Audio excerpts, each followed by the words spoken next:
And we are also live on Facebook for those joining us on Facebook Live. Welcome. Good morning. This is the Struggles of Jacob. Please keep your preferred Tanakh translation or copy at hand. And with that, Rabbi Silber, good morning. Thank you. Good morning, everyone. Okay, so we're going to begin with chapter 27, the topic for these next many weeks. We continue through up to the end of December or mid-December, whenever. Looking at the story of Yaakov, and we're going to begin with chapter 27, which is the rather well-known story of Yaakov taking or stealing the blessing that was intended for his brother Esau. The focus, as usual, will be on the ideas that emerge from the story, but also, especially in Breshit, but in general, to focus on the way the story is told, in this case, the complexity of the story, the way the biblical storyteller tells the story, which is incredibly complex. Let's begin with chapter 27, see as far as we go. We're going to be going straight now for quite a while. And our story begins with the first verse, Vayiki Zaken Yitzchak, Vatecheno Einav Mirot, Vayikra et Esav Beno HaGadol, Vayomer Elav Bini, Vayomer Elav Hineni. So Yitzchak, we are told, is old. When he became old, Vatecheno Einav Mirot, his eyes became dim. And he called Esav, his older son, his big son, Beno HaGadol. He said, son. And Esav responds, Hineni. You've come across that word Hineni before. Here I am present. It's what Abraham said at the Akedah in chapter 22. So right away, that's a hint that the story over here, perhaps, given the fact that Isaac is old, and he calls his son, his oldest son, what we have over here before us is a transfer story. There's a blessing about to be transferred, including the story here is intimately connected to the Akedah. We'll get to that later on, of course. But before that, let's start with Isaac is old and his eyes are dim. Now, the eyes being dim, which is here a sign of old age, of course, is necessary for the story. That's the way his other son, Yaakov, will be able to deceive his father by pretending to be Esau. So we understand the significance of a techen einav mirot in the context of the story.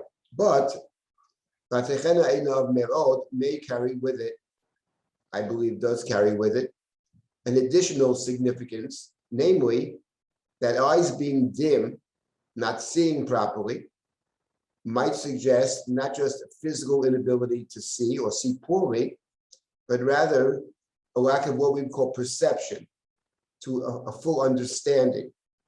He doesn't fully understand. And we have this elsewhere in the Bible, in the person of Eli, the priest. In the beginning of the book of Shmuel, we're told about the priestly temple at Shiloh, which is run by Eli's two sons, Chafni and Pinchas, who are scoundrels, no good.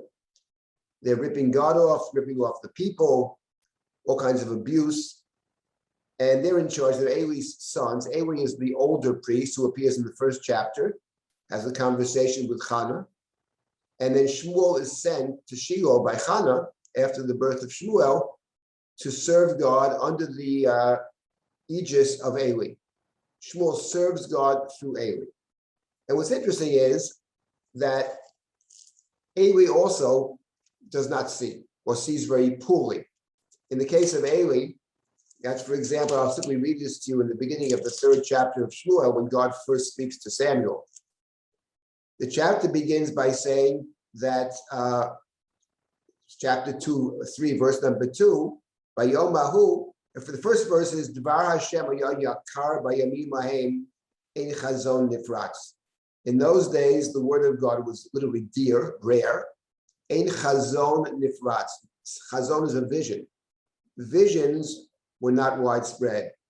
So there was not a place where there were too many visions. That is to say, God did not appear. So chazon is to see. Second verse says, at that particular time, Eli shochev bimkomo, einav hechelu kehot, lo yuchal lirot. Eli was sleeping in his place in the temple, somewhere in the temple precincts. His eyes had become dim, he could not see. And the next verse, V'ner Elohim terem yichbeh. The lamp of God had not yet gone out. Ushmuel shochev beichal Hashem, asher sham aron Elohim. Now, we're not going to get into that great story of Shmuel chapter 3, but what you see immediately is in verse 1, 2, 3, all the three verses, there's a sense of lack of vision. In the first verse, vision is not widespread, that is to say, prophecy. In the second verse, Eli sleeps in his place. His eyes have become dim. He cannot see. Cannot see. The third verse, the lamp, the light, was not yet extinguished, suggesting it was dim, it was flickering, but not yet extinguished. And what's interesting is, so Eli can't see. And that would not appear to be, I mean, obviously it has a significance in the context of the three verses. But what's interesting about Eli is, and Shiloh was about to be destroyed, and Eli is called to task. In fact, Samuel's first prophecy is to inform his basically adopted father, his Rabbi, that God will destroy Shiloh. He was already warned in the previous chapter was Eli, because he didn't rebuke his children. Actually, the term that's used for not rebuking his children is that v'lo kihabam, he did not rebuke them. Kiha related to the word kehot. So this is found in that very chapter in verse 13. He knew that his children were cursing them as God. They were degrading God. V'lo kihabam, he did not rebuke them. He did not, interesting, the word kiha, kaf hey hey, strange word. Maybe he didn't dim them, he didn't lessen it, he didn't try to alleviate it. But in any event, the point is, why doesn't Eli? Eli seems to be almost a saintly person. Why doesn't he rebuke his children?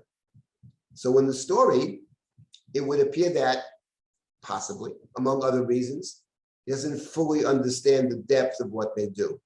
So it's a lack of perception. In the story of Eli, who's also a saintly figure, he's very concerned about the honor of God, the glory of God. He's concerned about the ark being taken. He's concerned when he sees Chana in the temple, he thinks that she's drunk. Leave this holy place. He dwells in the holy place, saintly person. Chana gives Shmuel to Eli to serve God under the ministration of Eli, but he also doesn't see. So the Eli parallel to Yitzchak is actually very interesting. And in our story then, coming back to our story, Vatechena einav merot, there is a suggestion already in the first verse that when it comes to Yitzchak, we're talking about somebody who, at least at this point in his life, doesn't fully perceive what is around him. That's certainly a possibility. It doesn't contradict the other point, which is he can't see, which makes it possible to fool him, to trick him. This is an important point about the story, and it's interesting, without getting into this now, hope someday we get there, that in the book of Breshit, at the very end of the book, chapter 48, there we have again a story about someone who can't see. And that's the story of Jacob. Jacob is older, he can't see. And he asked Joseph to bring his two sons. Jacob will bless them. And without getting into the details of the story, there too, the question is, to what extent does Yaakov understand what's going on? He puts his right hand on the head of the younger son, his left hand on the head of the older son. And Joseph tries to pull his hand off the head of Ephraim and place it on the head of Manasseh. Says, Father, you're wrong, you don't know. This is the older one. The Torah sets it up, and one wonders, does Yaakov know? And Yaakov responds to Joseph, Yodati b'ni Yodati, I know very well what I'm doing. So there's a reversal. And the power of the story is amplified, given the fact that we have a parallel here in chapter 27, where the older person doesn't see. Somehow his eyes are dim when he gets old. But in the case of Yaakov, it's not the case. In any event, let's come back to our verse. Verse number 1. He called his son Beno HaGadol, the bigger son. Beno HaGadol. He says, son. And Esav responds, Hineni. Now, just to make a point here, which was important for the chapter in general, Esav is called Beno HaGadol, and Yaakov is called the son who is Katan. Where do we find that? Let's see where Yaakov is called Katan. Let's see, do we have it in this chapter?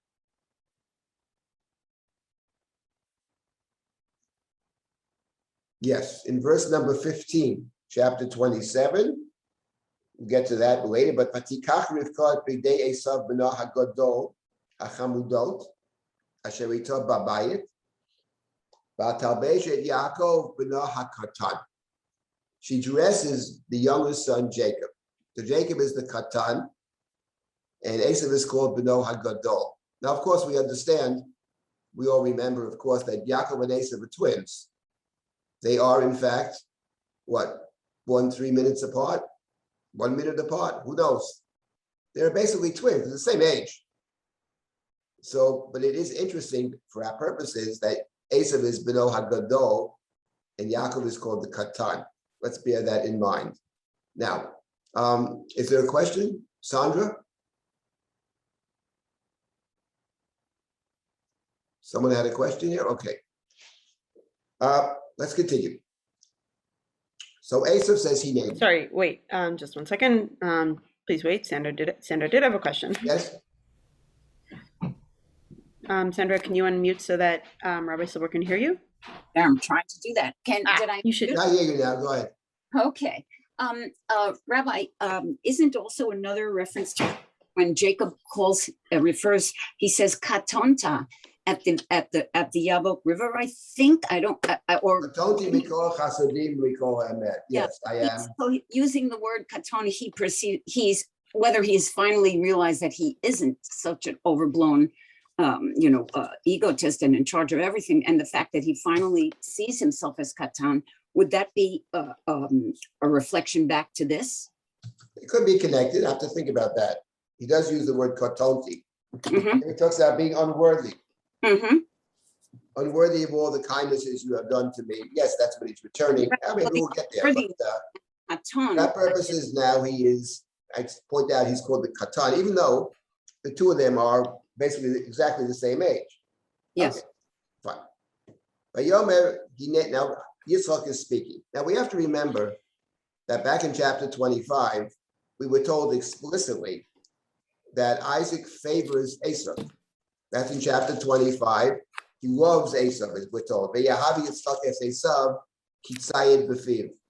So Yitzchak loved Esav because he fed him. It says in chapter 25, verse number 28.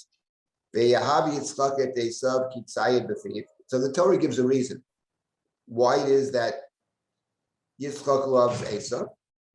He feeds him, he cares for him. Not a small thing. Rivka ohevet et Yaakov, Rebecca loved Jacob, but no reason is given. There's no reason given for the love of Rebecca for Jacob. When I say there's no reason given, that's true. There's no reason given, but there is something else which hangs over that verse and over our story. Not a small point, and that is that in the beginning of the beginning of Parashat Toldot, chapter 25, we're told that Rebecca, these twins, are struggling inside her. And she says, what is happening? Lama ze anochi? What is this about? And she goes out to seek God. Vatelech lidrosh et Hashem. She's a doresh et Hashem. First time we have a doresh et Hashem, a drisha. It's a woman actually seeking out God. And the response is an interesting response. God, the oracle or whatever, responding to Rebecca, says, there are two nations inside you. Two nations inside you. Two nations will emerge from you. Ulaom mila'om yamatz. One shall be mightier than the other. V'rav yavod sa'ir. Now, v'rav yavod sa'ir can be read two ways. The simple reading is, the greater one shall serve the younger. Rav Yavod Sa'ir. In biblical Hebrew, though, you could read it the other way as well. The Rav, and concerning the greater one, Yavod Sa'ir, the younger shall serve the greater one. So this is actually, it's interesting because in the first piece of that, one shall be mightier than the other, but it doesn't say which one. And even the verse that clarifies it, or the phrase that clarifies it, doesn't fully clarify it. But if we take it at face value, I would say that the younger will be primary. That would explain or help explain why Rebecca favors the younger one. Because in point of fact, she knows something that Isaac apparently doesn't know.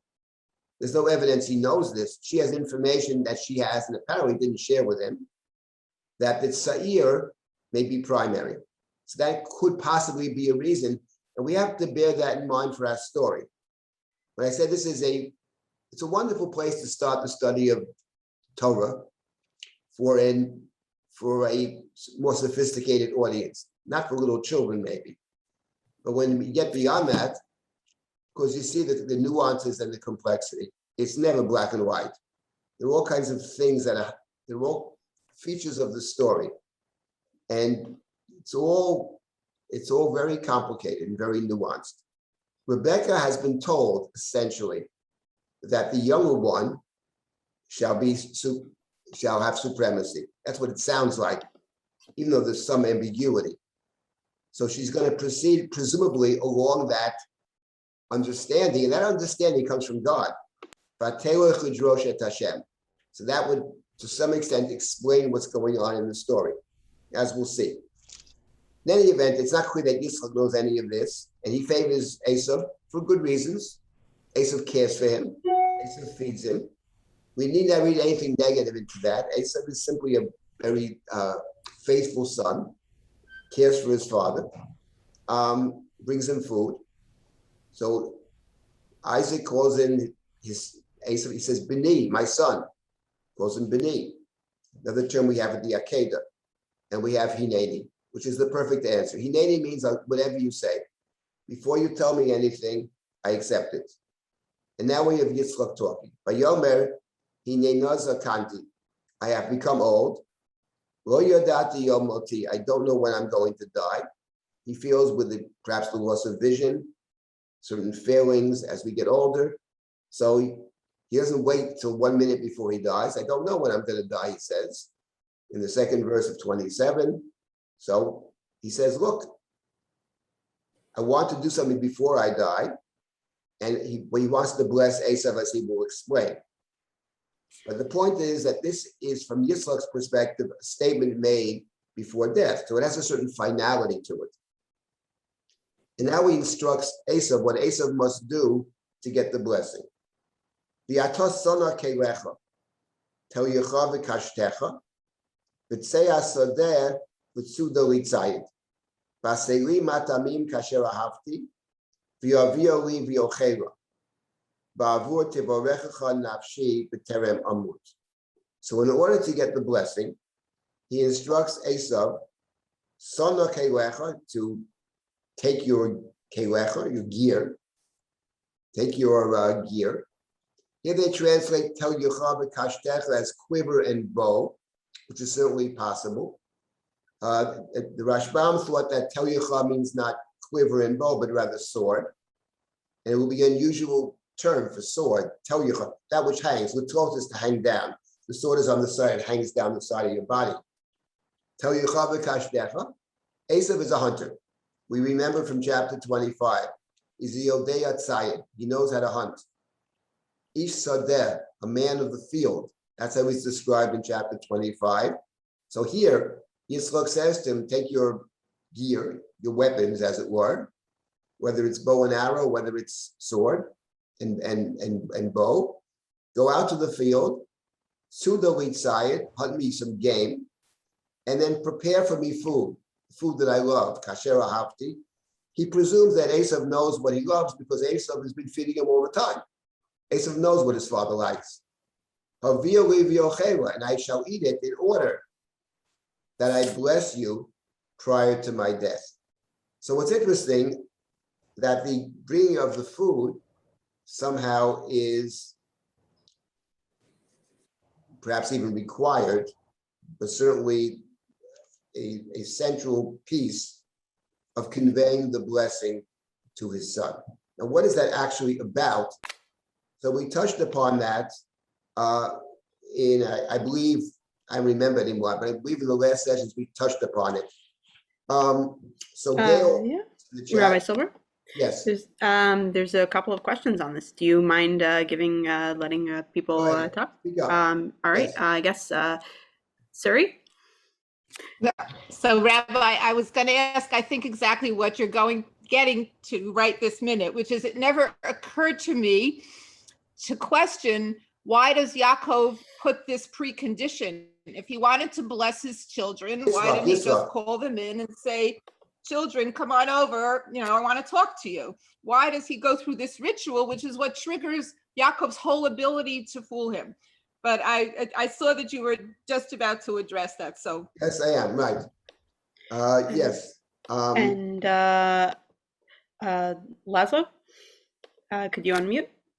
Yes, this is off your way now, but how could anyone say that that Yaakov observed the Taryag mitzvahs when you can see he's telling his son to go and shoot the animal and bring it to him to eat? Well, it's not cool, right? I mean, you talk about Yitzchak, but Yitzchak, yes, I mean, again, who knows? I mean, once you posit that the Avot observed all the mitzvot, which of course we don't take that literally. Maybe some people do. But no, that's what I mean about those. Once you go that far, you can also say he said, yeah, kill him and do shechita. Who knows? I mean, I'm not going to lose any sleep over that problem. Let's put it that way. I don't think it's a. The question is, what do they have in mind when they said that the Avot kept the mitzvot? What is that actually about? It's not a topic. It's a very good question, but has more to do with the nature of mitzvot, I think, than anything else. In an event, there was a comment in the chat. Let me start with that. It sounds like a carbon. And yes, the point is that I had mentioned, I think in the past, that Devora in her book talks a lot about this. Because since we begin with the Hineni of chapter 27 and the transfer, we know at the Akedah, the way the blessing is transferred to Yitzchak is through a sacrifice. The sacrifice being the replacement for Yitzchak, which allows Yitzchak to survive and to be the one who receives the covenantal blessing. So over here, one way to understand what's going on in terms of slaughtering the animal is that it is parallel. It's not an actual carbon, but it's parallel to the carbon of the Akedah. And then what is the idea behind it? So the idea behind it, which she writes about, I mean, she wrote about it 40 years ago, but what she writes about is the idea of what they speak of in terms of a scapegoat, of the deflection of violence, that the passing down of the covenantal blessing, typically in this book from father to son, name of a book.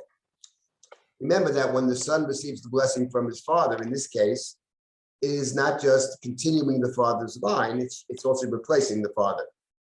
So every son replaces the father, if covenantally. We have in Yiddish the expression, this is my Kaddish.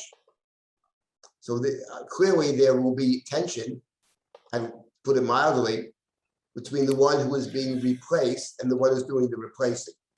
In order to diffuse the tension, the violence is put upon some other object, which we call a scapegoat.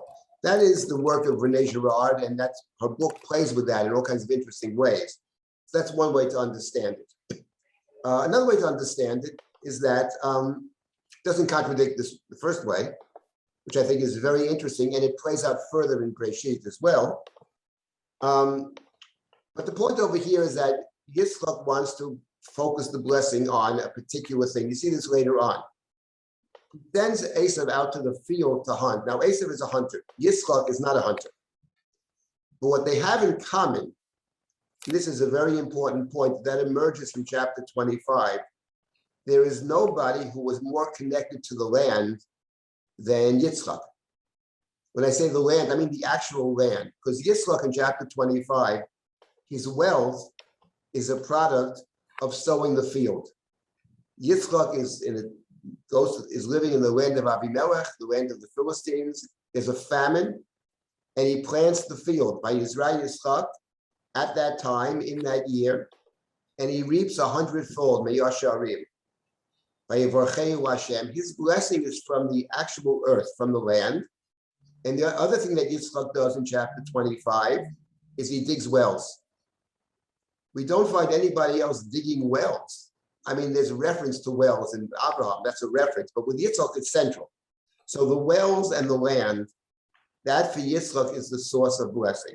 The connectedness to the land, it's not just a geographical space for Yitzchak. It's actually the land itself. This deep, deep, deep connection to the land. That is a Yitzchak feature.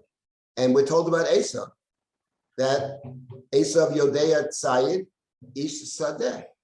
Esav is Sadeh. So the affinity of Yitzchak for Esav can be understood in terms of the plain reading of the text. They share something in common.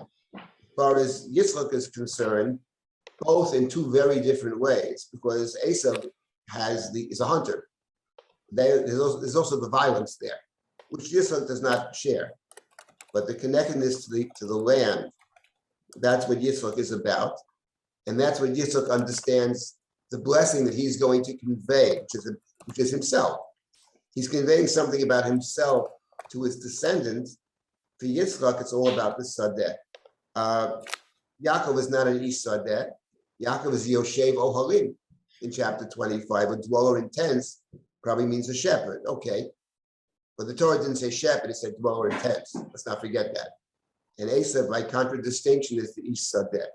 So in other words, to focus the blessing, he wants Esav to bring that which recalls for Yitzchak the nature of the blessing as Yitzchak understands the blessing at this point in time. So he sends Esav out to the Sadeh. Now, Rabbi Silber, yes, hi, regards from Israel. good. Yitzchak is also the only one who never left the country in a way. That's right. Like he didn't go to. That's you right. hear me? Yitzchak is He did not deeply go to connected. Mitzrayim, Right. right? You're correct. That's a very good point. It's not just the earth, which is true, but it's,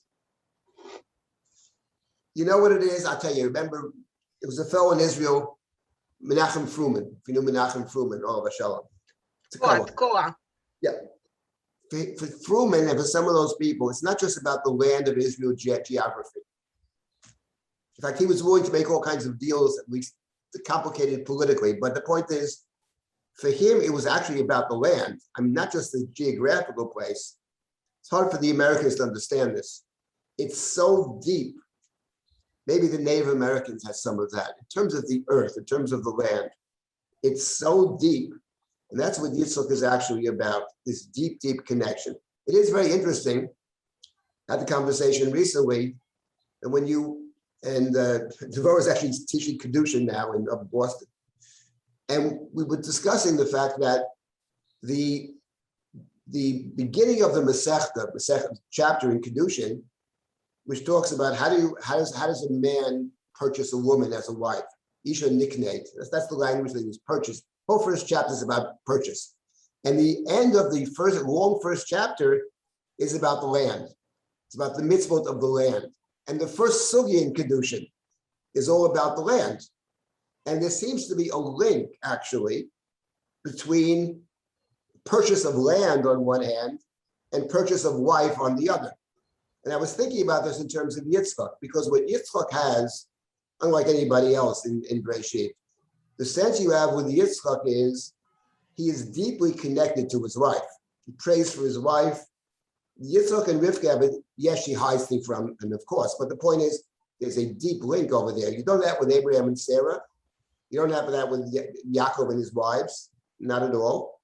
But you have it with Yitzchak and Rivka, and you have the land piece as well. So actually the person who represents these two different profound connections, Yitzchak is deeply connected. He's not connected to too many people as Yitzchak, but the things he does connect to, they're very deep, very deep. And He's not one who's going to save the world, doesn't go out into the world, but the relationships he has are profound. And that's what Yitzhak is about. He's a very, I think, underrated character in Sefer Bereshit. He's an incredibly important character. In any event, he By the instructs way- his son, and he's going By- to bless his son. Yes? By the way, I just cannot resist adding the following, that the Hebrew language, which is a very, I don't know, clever language, there is Adama sounds like the wife of Adam. There is a connection in the language between Adam and Adama. So Yes. here we also see that there is a bond there. Oh, yes, for sure, 100%. I Okay, have, so this we have the instructions I'd given. like to ask something. Yes, You also mentioned that Yitzhak dug wells, yes, and I have learned that the mothers, both Rebecca and Rachel, I think, their connection to the well, the depth, the font of something. that is not in the text, actually. That's not in the biblical text. What you're saying is correct. And Miriam, actually, the whale was identified typically with Miriam, which according to the Midrash, travels with her throughout the desert. Source of life and all that stuff, that's all true. But I don't think in the plain reading of the Chumash you have it. That I don't think you do have. But you're correct about understanding it from the Midrashic standpoint. Perhaps from a Kabbalistic standpoint, you have it as well. So I'm wondering if that's also pertinent to Yitzhak himself, that he had had a connection to some deeper spiritual. Well, Yitzhak is connected Yitzhak was a sacrifice, basically. Mhm. And although the Chumash doesn't actually dwell on that in terms of his, but one can read into that episode. As Rashi says, there's something about Yitzchak which is very close to God. He was offered up to God as a sacrifice, and sacrifices have a kind of intrinsic sanctity to them. You don't treat a sacrifice the way you would treat a profane animal or not non-holy. So there's something about Yitzchak which is apart and holy and different, I would say, than the other main players in the book. Each one has their particular character, of course, as we'll see. In any event, this is what the instructions at the beginning of 27. Now we're told V'rivka shomat in verse number 5. Rivka shomat is listening. She is listening. She's hearing. Not that she heard, but she's hearing. V'daber Yitzchak el Esav b'no.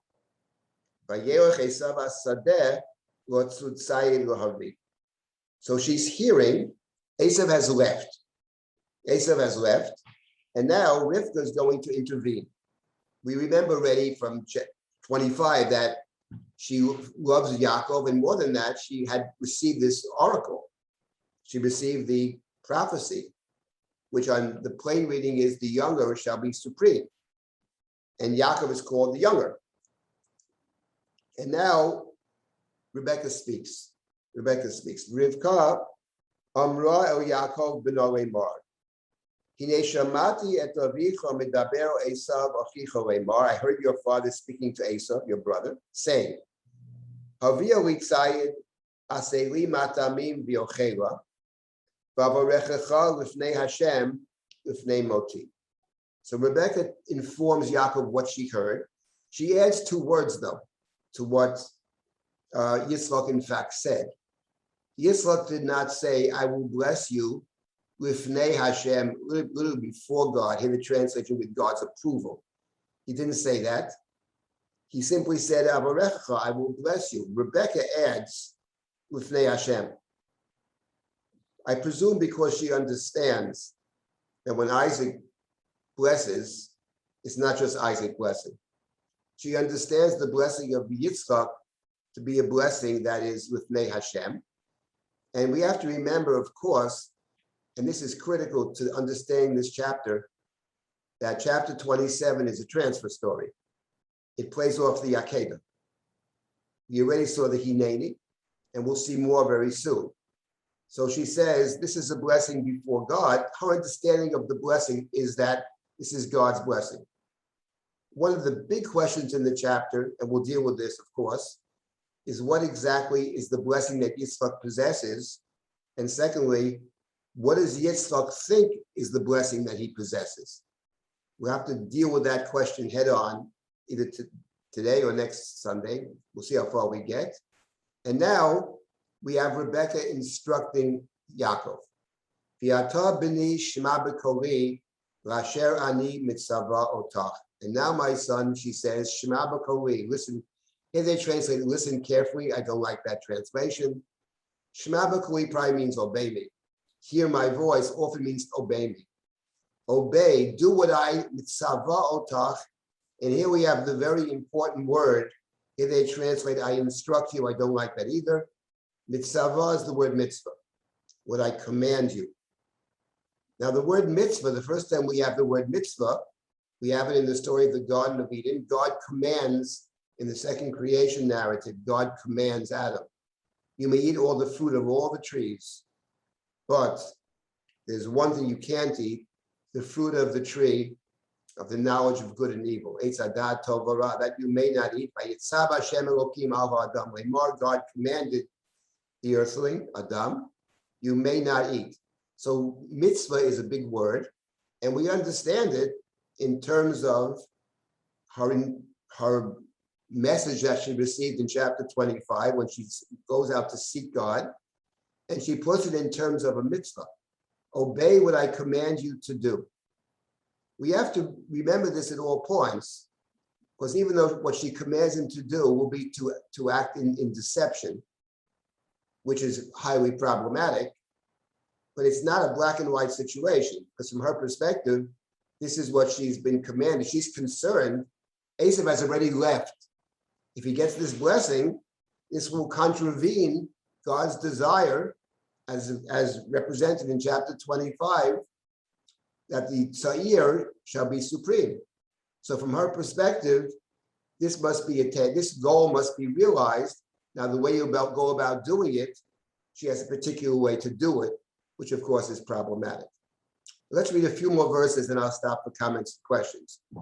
Lechna el atzon, v'kachli misham shnei gedoyei izim tovim. She says to Yaakov, go now to the flock, to the tzon.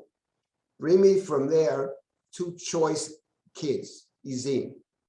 I will prepare them, make them a dish for your father, kasher ahev, that he loves. Because it may be true that Esav knows what his father loves to eat. Rebecca certainly knows. Yaakov doesn't seem to know.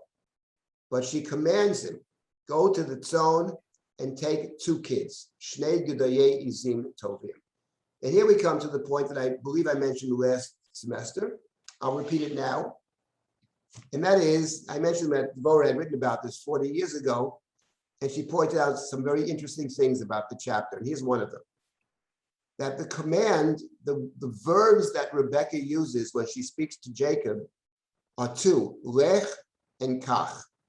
Kach and lech. Now, kach and lech are 2 of the 3 critical words that we encounter in the book of Genesis, chapter 22, the story we know as Akedat Yitzchak. God commands Abraham, kach na et bincha, v'lech lecha el eretz ha-moriah. Kach and lech. That was the command of the Akedah. And Abraham right away, vayikach, he takes, vayokon vayelech, and he goes. So Abraham intends to perfectly fulfill the command of God, which is presented in these 2 words, kach and lech. There's also a third word to bring as a sacrifice, not a point for now. When Rebecca speaks to Yaakov, she says lech and kach. This is in verse number 9. And just to underscore the point, if you scroll down a few more verses, we'll go back to this. If you scroll down a few more verses, scroll down to verse number, let's see, where is this? Verse number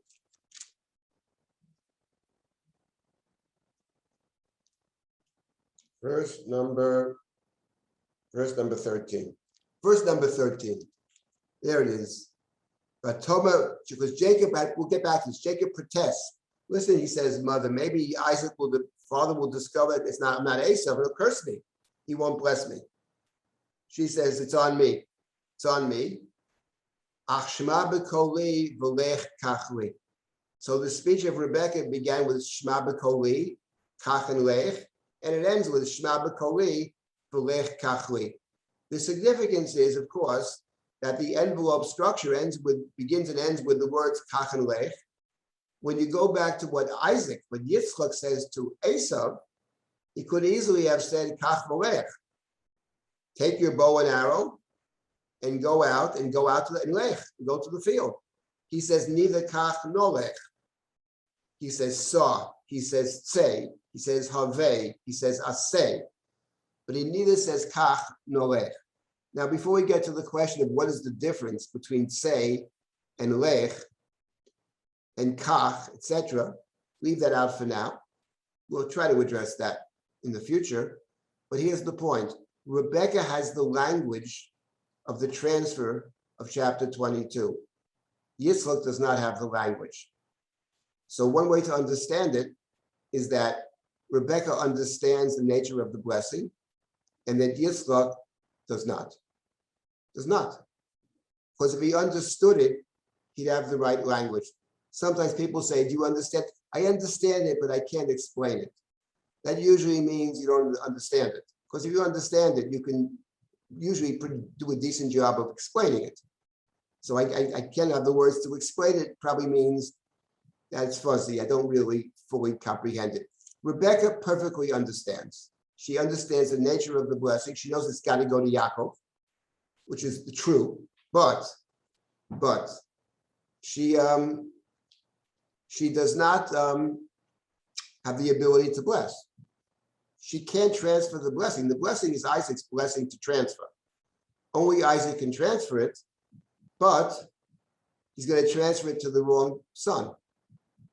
And what's interesting is the wrong son, in the very first verse of the chapter, says Hineni. Hineni is the right word. Hineni means I'll do anything to get your blessing. That's what Hineni means. Before you tell me anything, at the Akedah. Abraham, Hineni, whatever you say. Whatever you say, I already agreed to it before you tell me what it is. That's Hineni. That's the Akedah. Yaakov doesn't say Hineni. So the problem in the chapter is very simple, that the one who understands the blessing can't give it. And the one who is willing to receive it is the wrong one. So we'll come back to this, but that's the language of kach and lech over here. Let's just scroll back now, back to verse number 9. I'll stop in a couple of minutes, take comments and questions. So let's see now. The next verse is, she says, kach v'lech, ve'veito v'yavicha v'yachal, ba'avur asher yivarechecha l'fnei moto. You bring them to your father, in order that he bless you before he dies. Now, what's interesting is, by the way, if you had only this verse, it's not even clear that from this verse alone, it's not clear that what she means is that he should bless you instead of Esau. She didn't say that. She said something else. Your father wants to bless your Esau. In order to secure a blessing from the father, you need to get food, prepare food, and he'll bless you. So, fine. So you do this before Esau gets back. You do it. Now, the fact that she's doing it right now would suggest, of course, that there may only be one blessing to give, which in fact is the case.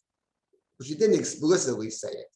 But Yaakov understands this way, that it's me or him, and Yaakov raises an objection. Interesting, by the way, and I'll park this for now, but it is curious that what she said is to take 2 goats. Why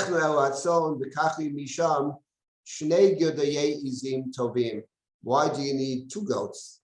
Why isn't 1 goat sufficient? What is the nature of the significance of the 2 goats? That's a good question. We'll park that for now. There's so much here. There's just a couple more verses, then I'll take the comments. So now Yaakov responds. He says, Hein Esav achi ish sa'ir v'anochi ish chalak.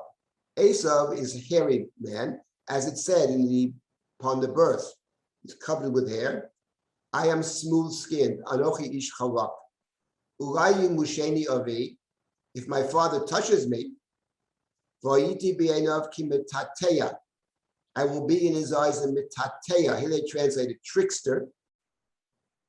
Metateya is a word that doesn't appear any other place, but it may be connected to the word to'eh, one who has lost his way. That word does appear in Genesis 3 times.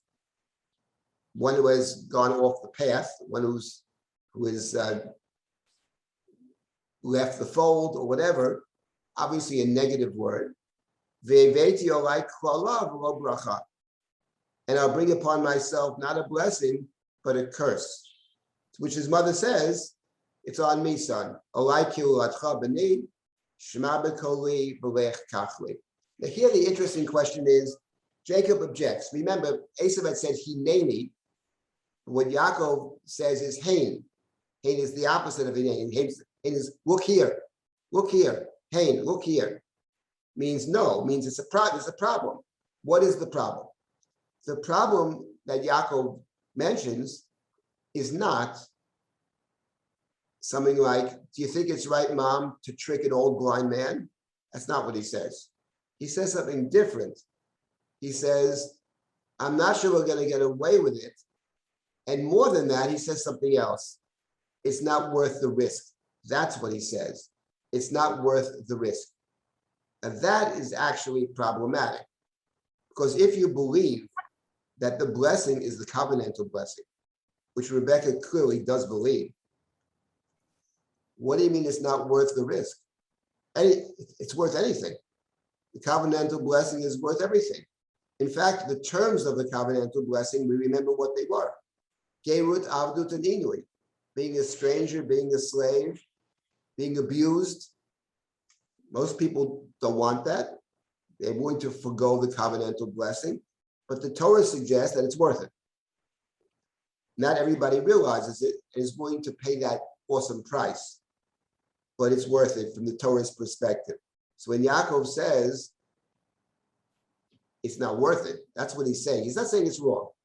He's not saying maybe my father will touch me. He doesn't mean necessarily he'll suspect, but he'll touch me. I'm going to go to him, he'll touch me, he'll hug me, whatever, and he'll see that it's not Esav. It's not worth it. I may in fact get a curse. It's not worth the risk. To which his mother says, no, don't worry about that. It's on me. It's on me. I'm going to act as the one who will limit the damage that's done to you. That's my role. As the one who orchestrates the event, as Isaac's life partner. Shema b'koli v'lech kachli. So what you see already over here, it's very complicated. In other words, you could read Yaakov's objection as more than just it's not worth the risk. You could read it, he doesn't really want to do it. Sometimes we don't want to do something and we give an excuse, but that's not the real reason. The reason is something else. When Moshe says to God, I can't go to Pharaoh, who am I to go? I don't speak the language. They're not going to believe me. There's a million terutzim. At the end, send somebody else means those aren't the real reasons. There's another reason, or multiple reasons why he doesn't want to go back to Egypt. But it's not only because he can't speak the language. There's something else going on there. It's not a job he feels he wants to take on. Maybe he doesn't feel comfortable with the people he's supposed to redeem, who caused his need to flee the land, etc. Maybe he's happy where he is. It could be a lot of reasons. It's not necessarily the reason that someone gives you is the real reason or the only reason. So over here already, we have the story of this family. We have Esav very willing to receive the blessing. Esav, of course, is disqualified from the blessing ab initio. He can't get the blessing because the end of chapter 26 tells us that he married 2 Canaanite women, which is a complete non-starter for the blessing. You can't get the blessing if you're married to 2 Canaanite women because the blessing is about securing the land in the future. If your children are half Canaanites, how can you receive the blessing? So Esav is certainly out. But the question is Yaakov. Is Yaakov deserving of such a blessing? Does he want it? And that's part of the question over here. Okay, let me stop at this point. I'll take a few comments and then we'll continue. And we'll continue, of course, with this next week. Yes, who has some comments? There were several people. Laszlo, can I just start? Let's just Yes. start with you. Unmute. Okay, this goes back a little bit, but I was wondering when Yitzhak gives his instructions to Esau, he goes into this detail that you should take your bow and go and hunt, which are unnecessary details. You partially answered this because of the contrast with Rivka's statements. However, it could also be what you said earlier, that he wants to emphasize the violence of it. That's why he gives it more duration, his instructions to his son. Would you agree with that? I'm not sure that he valorizes the violence. I think what he's trying to pick up on, maybe what the text is picking up on, the blessing has to do with the person. This is who Esau is. People are a package deal, basically. People come with many pieces to them. The power of these stories and the greatness of Breshit, the greatest, is it's very complicated because people, you know what it's about? I just had this conversation the other day. I gave a class elsewhere. It's not, sometimes you're faced with a choice. What this story is about is people make choices. And it's not, you have two choices. One is right and one is wrong. One has a good consequence, one has a bad consequence. Life very often doesn't work that way. Very often you have two choices, each of which is fraught with problems. No matter which way you choose, there are negative sides to it and positive sides to it. Then we have the difficult decision to make about which of these two problematic choices is the better choice. That's how life works, basically. It is rare that it's clear, or it's rare that you do take a path and has no negative effects. It doesn't work that way. And this book of Breshit certainly doesn't work that way. So it's very complex. The blessing that's given to Esau by his father, he intends to give it to Esau, his older son. Part of it could be older son means that's just the way it goes. The older son gets the blessing. That's part of Yitzchak's thinking as well. I have one blessing to give, so the older gets the blessing. That's one way to think. He was first. Of course, what complicates this, and why I mention this now, is that we remember that in chapter 25, Yaakov purchased the birthright. So from Yaakov's perspective, one could make the argument, I'm the older one. Yes, he was born first, we're twins, but I bought the birthright. Complicating is, how'd you buy it exactly? When he was famished and dying of hunger, and you offered him some food in return for the birthright, and on the moment he sold it to you, it's a dubious deal. Okay, but it's legit, but he did sell it. That's my point. It's very complicated. Who is the Bechar here? He's the older son, Esau, maybe, but is he the firstborn? He sold the birthright. Did he really sell the birthright?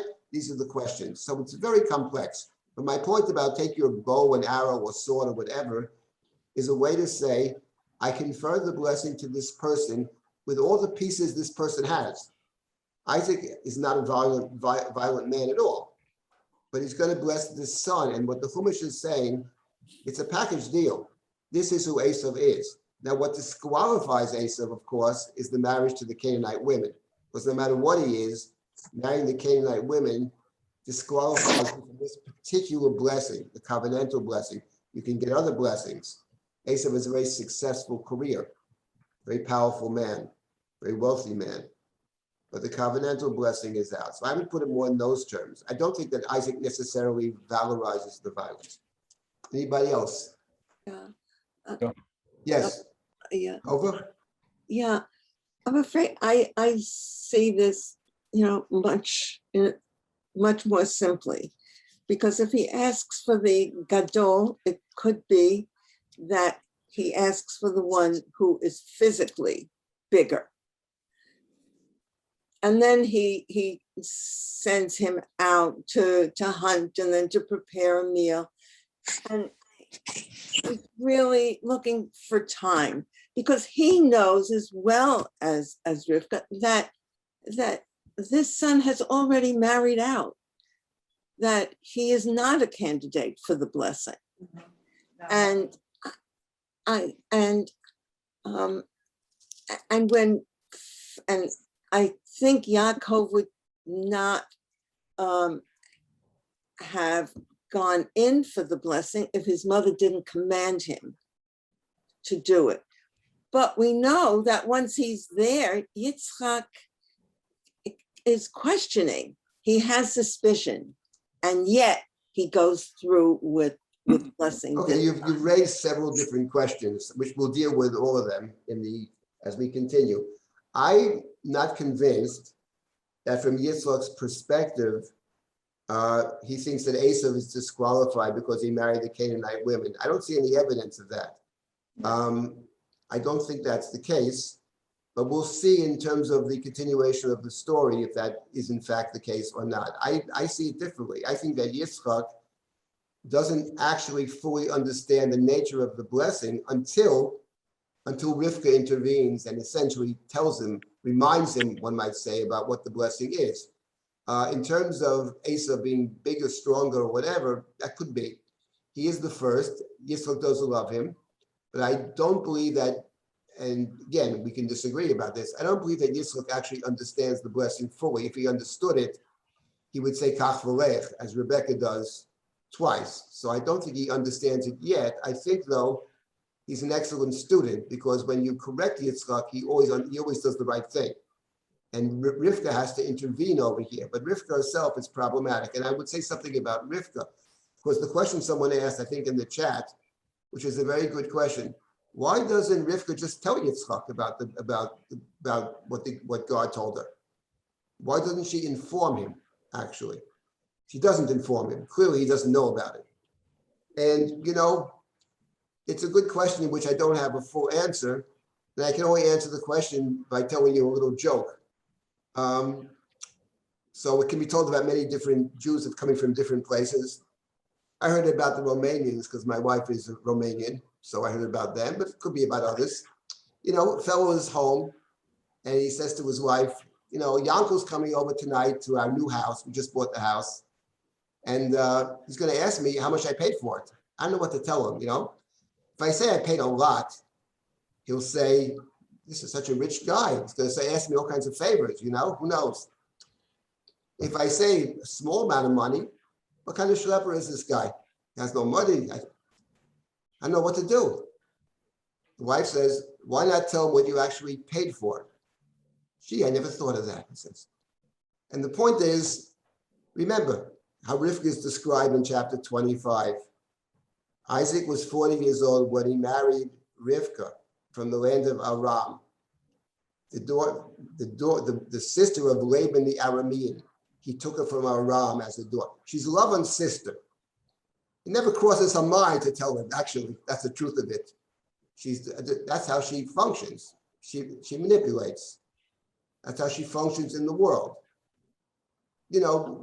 Many of you may think that honesty is the highest value, integrity. I actually think that way. But for many people, it's not so.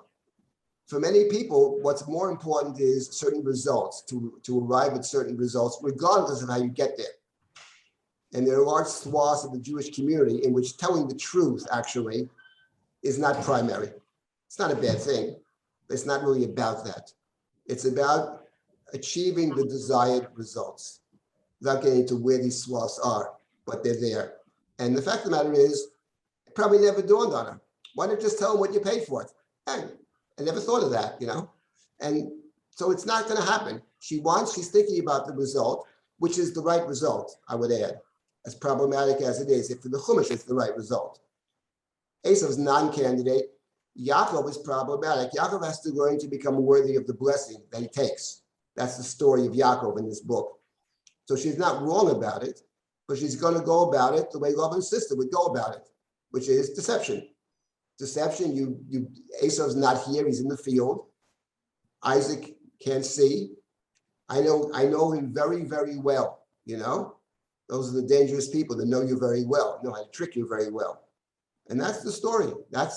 And Yaakov goes along with it. Okay, Rebecca sets it up. She commands him. He goes along with it. But in point of fact, it doesn't absolve you from responsibility for the Chumash. The fact that someone else tells you to do it is not relevant. It may be relevant to the person who tells you to do it, but it doesn't get me off the hook either. Now, that's the point of the story.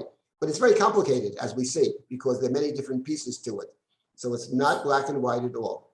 But the questions that Tova raises, we will deal with as we continue. They're all important questions, and we'll deal with those comments. Is there Alright. anybody else before we? Yep. Yes. Sandra Rappaport, I saw you waiting for a bit. Yeah, yes. Yes, thank you. Rabbi, you just touched on the fact that she functions as the daughter of Lavan the Aramean. So Sister, yeah. well, the sister, yes, she functions with deception. There's a school of thought that deception and the underhandedness of behaviors is the tool of the weak or the disenfranchised. And if you can't pick up the sword and fight face on face, then you deal with the tools that are dealt you. And the tool that was available to Rebecca may not have been in that time and place confrontation. So and this whole concept might work with Jacob too, as whether or not he was the worthy son, he acted via deception, whether or not he even thought he could win against Esau if he had confronted him face to face. So I'm just putting in, you say that, and of course, obviously we know this is right, is that she's Lavan's daughter, and the Torah wants us, a sister, and the Torah wants us to understand that she brings these qualities to the relationship and acts with deception. But I think also we need to look at who uses this tool of deception throughout Genesis in general. That's true. But she does, but later on, she does speak to him much more directly at the end of the story. She actually speaks to him later. So she talks to Yaakov. Again, at the end of the story, she speaks directly to Yitzchak, not directly and indirectly, as we'll see. Yes, one of the Shores had a comment. I see they've disappeared off the screen. Yes. Is it Richard Shore? Yes. Yes. So the idea Yitzchak's sending Esav out to the field with all his equipment and so on is a setup for what for later. If we look at verse 27, it says, Yes.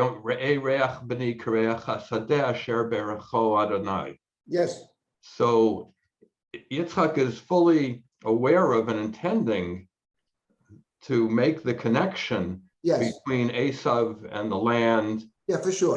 Right. I integrated prowess that as a before. I hunter. agree completely. Yes. So That was my intention. That verse exactly. He's got that's the blessing he's going to that's the convey. blessing that he's going to get. For sure, 100%. That's for sure. I totally agree. Rabbi. What else? Yael? Is there anybody else? Yael, I saw you waiting. Yes. Can go you ahead, hear me speak up. now? You made me realize that actually from Perek Aleph, deception is a theme throughout the book. Yes, In that every is story, true. We'll get. Actually, I would say you mean the second chapter, chapter 2 and 3 with the snake. Yeah, well, with the Gan Eden, with Yeah, the second Nachash. creation narrative, and we will get to that because there is actually reference to that here in the chapter. Chapter actually references that in more than one way, that first story of deception, and it's what I spoke about before Rosh Hashanah Yom Kippur. Actually, I talked about confession. Confession means acknowledging the truth, and that's a theme that runs through the entire book of Bereshit, about saying, whoever condemns me, whoever, it doesn't matter who the other person is, but to can say the truth, that I did something wrong. I'm not making excuses, which actually Yehuda does. But before you get to Yehuda, there's a whole range of stories that play off that first deception. 100%. That's an important point. Okay, let's take a few more verses here. We still have some more time, thankfully. And okay, so let's continue now. So yes, I want to make one other point about Esav going out to the field. Esav goes out to the field. There's another factor in the story, which is you have to remember. Let's take a few more verses. I'll get back to this in 1 second. So So Vayelech Vayikach, so Yaakov does what his mother commanded him. He goes and he takes, but it's the mother that's commanding him. The mother can't bless. And she prepares the food. And now we have the next verse. Vatikach Rivka bigdei Esav b'na hagadol hachamudot asher ita babayit. Vatalbesh et Yaakov b'na hakatan. V'yetorot gedayei ha'izim hilbisha al yadav v'al chokat tzavarav. So you have in these two verses, first of all, Rebecca is dressing him. Now, this is not talking about a 4-year-old over here. No, we're talking about however old he may be. Who knows? Esau's already hunting in the field. It sounds like they're, who knows, teenagers or maybe older. The fact is, but it's part of B'nah HaKatan. From her perspective, she treats Yaakov as a child, actually. He's exactly the same age as Esau. He's B'nah HaGadol. And she takes the clothing. She's going to dress Yaakov up as Esau. Yaakov is going to be Esau. Also Yaakov. And what's curious is, and the Midrashim are very interested in this, Rebecca took the clothing of Esau, hachamudot. Hachamudot. Here they translate the best clothes. Now the word chamudot, she takes the bigadim, chamudim, chamudot over here, and the word chamudot does recall its prior use in the book of Genesis, and that is that God planted in the garden kol eitz nechmad, right? What's the language of it? Nechmad l'mareh v'tov l'machal. When the woman eats of the fruit, her eyes are opened, or even before that, she sees that the fruit is nechmad. Nechmad. The forbidden fruit is nechmad. All the fruit is nechmad, but when the snake speaks to her, suddenly it becomes nechmad. And here, perhaps, it's one of the links, there's more than one, back to that first story of deception. There's something about the story over here, Shema b'koli, which is what Adam does. He listens to his wife, right? Kishamato l'kol ishtecha. So there's something about the story that the Chumash wants to recall over here to further emphasize the deception. What's happening is something not right with what's going on over here. You're taking something that is not yours. Let's start with that, which is also part of the story of the Eitz Hadat, something that should be off limits. And Yaakov here is treated as a little boy who's being dressed by his mother. It doesn't let Yaakov off the hook, but it does perhaps mitigate what he does. There's some kind of mitigation over here as well. If she places the food, the bread, the food, the meal, the tasty food in the hand of Yaakov. So she sets him up for this. And now Yaakov will address his father. Vayavo el aviv, vayomer aviv. So Yaakov goes to his father. Vayomer hineni, bi'ata b'ni. Interesting verse. And he said hineni. Now we know hineni is a covenantal marker. But in this verse, of course, the hineni is uttered by the wrong person. The hineni should be uttered by the one receiving the blessing. It's Abraham who says hineni in the binding of Isaac. So the hineni should be uttered by the son. It's what Esau said in verse number 1, hineni. But over here, it's Yitzchak that says hineni. Here I am, mi atah b'ni, who are you? And now we have the question, who are you? Who are you? And now we have Yaakov's answer, which is a wonderful answer. Vayomer Yaakov el aviv, anochi Esav b'chorecha. Asiti kasher dibarta elai. Kum nashva v'yochla mitzedi ba'avur tevarchani nafshech. Says Yaakov, I am Esav, your oldest son, Esav b'chorecha. I did what you told me to do. Sit up and eat of my game in order that you bless me. You give me your blessing. Now, I wanted to make one comment about the story here. We have to remember this. Esau is out hunting in the field. He could walk in any moment, and you don't want to antagonize the hunter. So there's a certain tension to the story, built into the story. He's gone out to hunt. Who knows how long it's going to take? So there is actually, from Yaakov's side, a great need to get over with this thing as soon as possible, which is what Yaakov says: arise and eat, and bless me. And, let's not, I'll schmooze you this some other time. I need the blessing right now. That's something that hangs over the story, part of the tension of the story. Now let's get back to what Yaakov says. Who are you, my son? The very question, who are you? Mi atah b'ni. So even in the question, there's something maybe that's bothering Yitzchak. We don't know what it is yet. Who are you? And Yaakov's answer is Anochi Esav b'chorecha. Now what's interesting is in biblical Hebrew, there are two different words for me, for I. One is the word ani, and one is the word Anochi. And the difference between them is that Anochi is typically the emphatic. I am the God who took you out of Egypt. Or I am the God who took you, Abraham, out of Ur Kasdim. Anochi Hashem Elokecha. Anochi. Ani means me, not the emphatic. So over here, we hear Yaakov saying, I am Esav, the Bechor. Now, we talked about the Bechor. From a certain perspective, he is, one might say, Esav the Bechor. Having purchased the Bechorah from Esav, he has displaced Esav, maybe. But the point of the Anochi is, there's a sense over here, as I read it, of a kind of discomfort. That is to say, what do you emphasize? If Esav says later, who are you? He says, Ani Esav. I'm Esav. What's the question? I'm Esav. I am Esav. Already, you get a sense of Yaakov's discomfort in the situation, which he said earlier, maybe my father will find me out.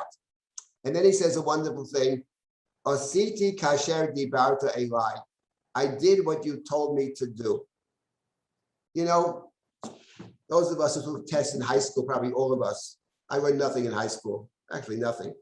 I learned some bad things, but learned virtually nothing. It's my fault, not them. Well, partially them too, but my fault.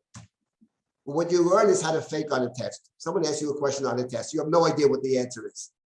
How you can write something which is very vague, which the instructor could believe actually answers the question. There's an art to it, of saying nothing, but in a very eloquent way.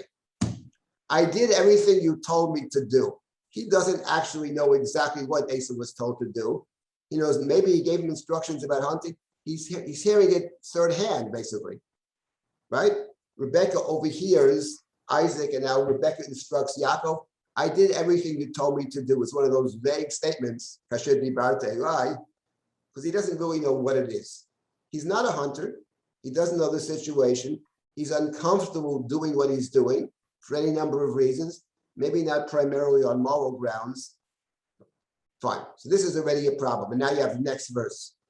Vayomi Yitzchak el beno, mazeh miharto l'nso b'ni. How come you're back so quickly? Because Esav would feed Yitzchak on a regular basis, go out, bring back food. And Isaac knows, he comes back 2 hours later. This guy's in 20 minutes later. How come you're back so soon? And maybe that explains it earlier. Who are you? And now Jacob gives his answer. And with this answer, we'll have to stop for this week, right in the middle of this story.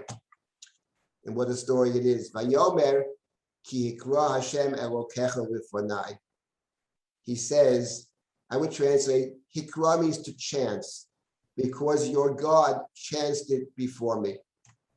And right away, Yitzchak is extremely suspicious. This can't be Esav. Now, why can't it be Esav? Of course, the Midrashim and Rashi, who is the great defender of the people that he loves, he tends to love the Jewish people. He always has a teretz for them. The ones he dislikes, he keeps on the abuse. Says Esav would never mention God's name. Esav wouldn't mention God's name. Yaakov mentions God's name. I don't believe that actually is what is primarily bothering Yitzchak. And maybe it's possible, but I think it's something else over here. What bothers Yitzchak is the expression, Hikra Hashem Elokecha lifnai. Hikra is to chance. God made a chance before me. Right? Why am I back so quickly? Because God made a chance before me. And that's not the way Esav would ever speak. because Esav is a Yodei Atzayit. Esav is a skilled hunter. It's not about chance. It's not about God causing a chance. That's not the way Esav would ever talk. Not because he mentions God's name, because that's not how he speaks. He's very good at what he does. He's a hunter. He goes out every day to hunt. And he knows exactly what he's doing. He would never say such a thing. Only someone who hasn't hunted would use that term. We're not very good at it. And I would add, against what Rashi is saying, that actually, Hikra Hashem Elokecha Lefonai, actually, from the standpoint of the Torah, is actually a negative. There's some people like to throw around God's name all the time, as if what they're doing has God's imprimatur. And the fact of the matter is, we have someone deceiving his blind father.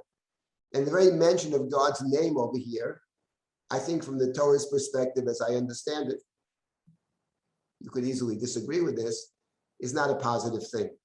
Reminds me of the story of Dinah, when the Shimon and Levi killed the people of Shem by having them circumcise themselves first, therefore rendering them not able to fight.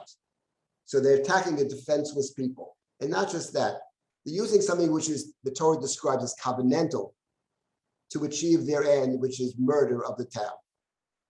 That, from the Torah standpoint, is a big negative. But over here, I would say what gets Yitzchak very suspicious, and he is suspicious, in the very next verse, are you really Esav? Is not the mention of God's name, which I think is problematic, but the Hikra Lefonai.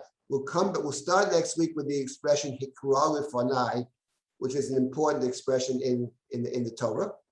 And we'll continue with the story over here, which of course is perhaps the formative story, or one of the formative stories of Jacob's life, and one of the formative stories of the book of Bereshit in general. So I welcome everybody back and look forward to next week. For the questions, you can always email me, dsilber@drisha.org. And it's great to be back and to learn together with you these stories, which are, for an overused word, amazing. I mean, they're incredibly powerful, complicated, and real. So look forward to studying as we move forward through Sefer Bereshit. I want to mention, the classes of Drisha start this week. We have many classes. I myself am teaching one other class. I never taught it before. It's a class on prayer and the biblical roots of prayer. So I invite you on Tuesday at 8, and it should be a very interesting class. I've been working on that. I think it's quite interesting. The idea is to get a deeper appreciation of prayer, maybe help us in our prayers, a bit deeper understanding, trying to understand the texts of prayer and the many intertexts. So that'll be through the year with a short break in the middle, and that's the plan for this year. Anyway, welcome, and look forward to learning with you again. Thank you, Rabbi Silber. Thank you so much. Pleasure. Fabulous. Thank you, Rabbi. Thank you. Um, Thank you, Kayla, also. all right. Thank you to everyone. And if you had a question, and I'm sorry that I couldn't get to you in any way, please feel free to email Rabbi Silber or inquiry@Drisha.